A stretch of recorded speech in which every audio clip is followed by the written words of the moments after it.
When they're feeding the dead to the living, you know the end is near. Check out this death chamber, this washing machine. They call it aquamation, where they liquefy the dead and then dump the remains down the drain to be recycled into the municipal water supply. And so people are drinking it, they're showering in it, they're doing their laundry in it, and this is happening in most states across the country. In most major cities, they're recycling dead people and feeding it to the living. What does that mean exactly? And they're grinding up the bones into powder. They call this calcium phosphate, which is going to be used for food processing. We think it's the wave of the future. This is the first machine in the state equipped to carry out alkaline hydrolysis, or liquid cremation. The process is already happening in about 20 U.S. states and was approved by the state legislature. It's much more eco-friendly. Brought in here, and they're put into this particular vessel. This vessel is filled with water. The funeral director then adds chemicals for the process. At McElwain Owens, they use potassium hydroxide. Then comes the tilt.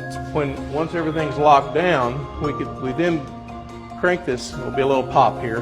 Owens says this helps keep the liquid circulating. Process of hydrolysis occurs, and it just basically just melts away the tissues and the organs. And when we're done, what we have left are skeletal remains. The bones are then dried and pulverized into remains you would normally get with a fire cremation, with some differences. With a flame retort, the color of those is just a little bit on the gray side.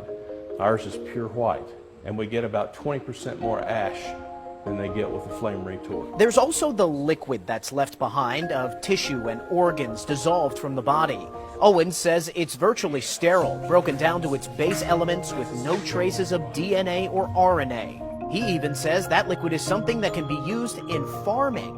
We will share that liquid with those involved with agriculture because it makes a perfect fertilizer. We have the data, the statistics to back all of that up. There are people already doing this all over the country. And so we're not breaking any new ground there. Of course, with new things comes a little hesitation, especially when it comes to treating a loved one's remains.